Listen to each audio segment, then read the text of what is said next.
Ji my dear students, मैं सिर्फ Nasrallah your teacher. जैसे कि आप सब जानते हैं कि मैंने एक ऑनलाइन सेशन स्टार्ट की है Pakistan Balochistan in for you set.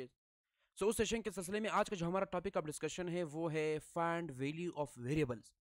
इन अगर आपको एक वेरिएबल दिया जाए, आपको कहा जाए कि एक्स की वैल्यू फाइंड कर दो, जी की वैल्यू फाइंड कर दो, वाई की वैल्यू फाइंड कर दो, ए की वैल्यू फाइंड कर दो, बी की वैल्यू फाइंड कर दो, एनी वेरिएबल, तो आप किस तरह फाइंड करेंगे इस वीडियो में हम डिस्कस करेंगे। हमारे पास मैं आपको सिर्फ तरीकाकार बताऊंगा कि हमारे पास आपका तरीकाकार क्या होना चाहिए, कौन से हमारे क्या आपके पास कौन सा तरीका है होना चाहिए, किस तरह आपने इसको सोल्व करना है, इसको डिस्कस करेंगे। वीडियो को स्टार्ट करने से पहले आप लोगों से एक रिक्वेस्ट है कि अगर आप हमारे चैनल पर नए, प्लीज़ हमारे चैनल को सब्सक्राइब कीजिए, लाइक कीजिए और कमेंट कीजिए। वीडियो को स्टार्ट करते हैं। सबसे पहले फर्स्ट क्वेश्चन जो है वो क्या है कि 2x + 5 = 11, फाइंड x। अब मुझे क्या फाइंड करना है इस इक्वेशन में, मुझे क्या करना है, x की वैल्यू फाइंड करनी है। क्या करना है, मुझे x की वैल्यू फाइंड करनी है। तो सबसे पहले मैं क्या करूंगा, सबसे पहले मैं एक क्वेश्चन लिखूंगा। क्या मैं लिखूंगा कि हमारे पास 2x + 5 = 11। अब मुझे क्या फाइंड करना है, x की वैल्यू फाइंड करना है। अब x = क्वेश्चन है, मैं क्या करूंगा, अब यहां पर देखो 2x = अब ये 5 जो है ना, ये +5 है। जब इस +5 को मैं यहां पर शिफ्ट करूंगा, तो हमारे पास क्या हो जाएगा, माइनस हो जाएगा। तो यहां पर क्या है, 11 - 5। तो मेरे पास क्या हुआ, यहां पर 2x = 11 - 5 कितना बनता है, तो मेरे पास क्या है, 6 आया। 6 यानी हमारे पास जब 11 से आप 5 निकालते तो हमारे पास 6 बचता है।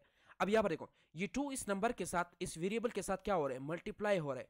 अब जब मैं यहाँ पर इसको यहाँ पर शिफ्ट करूंगा तो क्या हो जाएगा, डिवाइड हो जाएगा। क्या हो जाएगा, डिवाइड हो जाएगा। तो यहाँ पर x = 6 / 2। तो यहाँ पर 2 × 2 2 3 6। तो मेरे पास x की वैल्यू क्या आया, x की वैल्यू मेरे पास 3 आया। Is it clear. अब देखो ना, इस पूरी हमारे पास इक्वेशन की, इसको वेरीफाई अगर आपने करना है कि आपके x की वैल्यू सही है, आप क्या कर दो, इस x की वैल्यू आकर इस यहाँ पर इस जगह पे पुट कर दो, इस x की जगह पर पुट कर दो। तो आपकी वैल्यू जो है दोनों right hand side must be equal to the left hand side.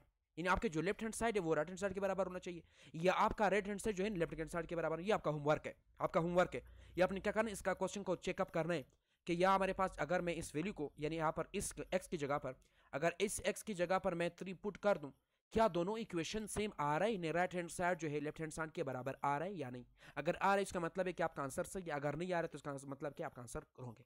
Question number 2 सुन लो कि 4y - 3 = 25, फाइंड y। अब मुझे क्या करना है, y जो है ना इसको फाइंड करना है, इसको फाइंड करना है। तो मैं क्या करूंगा, इक्वेशन सबसे पहले लिखूंगा। क्या इक्वेशन लिखूंगा कि यहाँ पर 4y - 3, यहाँ पर 4y - 3 = 25। तो यहाँ पर क्या करूंगा, यहाँ पर 4 लिखूंगा, यहाँ पर y लिखूंगा इज इक्वल टू, अब ये क्या 25 है, अब ये 3 यहाँ पर क्या है, माइनस है। तो जब माइनस को जब हम दूसरी तरफ शिफ्ट करते हैं तो क्या होता है, प्लस हो जाता है, प्लस हो जाता है। तो यहाँ पर 4y = 25 में जब आप हमारे पास 3 प्लस करते हैं ना, तो आपका क्या बन जाता है, 28 बन जाता है। 28 बन जाता है, क्या 28 बन जाता है। अब यहाँ पर देखो, ये 4 जो है ना, ये 4 जो है इस नंबर, इस वेरिएबल के साथ क्या हो रहा है, मल्टीप्लाई हो रहा है। क्या मल्टीप्लाई हो रहा है, जब मैं इस 4 को यहाँ पर शिफ्ट करूंगा, इक्वल की दूसरी तरफ शिफ्ट करूंगा तो क्या हो जाएगा, डिवाइड हो जाएगा। तो यहाँ पर y = 28 / 4। अब देखो 28 को 4 पे डिवाइड कर दो, 4 7 28, तो मेरे पास 7 = या मेरे पास क्या आपकी y की आंसर है। Is it clear. Question number 3 देखो, क्वेश्चन नंबर 3 ये कि x / 2 + 2 = 7, फाइंड x। अब देखो ना, ये जो है ना x / 2 + 2 = 7। अब देखो मुझे क्या फाइंड करना है, मुझे जो है ना x की वैल्यू फाइंड करना है। क्या x की वैल्यू फाइंड करना है, तो मैं सबसे पहले क्या करूंगा, आपने क्या करना है, दो तरीके कार है। एक आप इस तरह कर दो, एक एलसीएम यहाँ पर लो, एलसीएम नहीं, मैं एलसीएम नहीं लूंगा, डायरेक्ट करूंगा। क्या करूंगा कि यहाँ पर x / 2 = 7। अब ये 2 यहाँ पर प्लस है, 2 यहाँ पर प्लस है, जब दूसरी तरफ शिफ्ट करेंगे तो क्या हो जाएगा, माइनस हो जाएगा। तो यहाँ पर -2। तो यहाँ पर x / 2 = जब 7 में से 2 निकालते तो हमारे पास 5 बचता है। अब देखो ये 2 जो है ना इस x के साथ क्या हो रहा है, डिवाइड हो रहा है। तब जब दूसरी तरफ शिफ्ट करूंगा तो क्या हो जाएगा, मल्टीप्लाई हो जाएगा। तो यहाँ पर x = 5 × 2।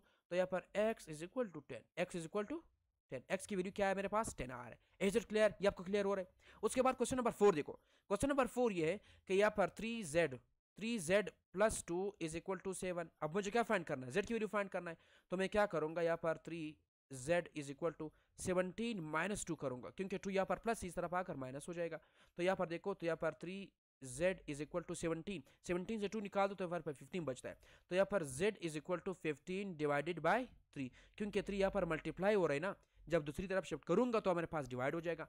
अब 3 5 15, तो यहाँ पर z is equal to 5, z is equal to 5। Is it clear? यहाँ तक आपको चीज़ें क्लियर हो रहा है? इस तरह के अगर अपने मल्टीपल क्वेश्चन सोल्व करने तो आपके इनके अकेडमी नोट्स में सब कुछ मिल जाएगी, तो आप वहाँ से कर सकते हैं।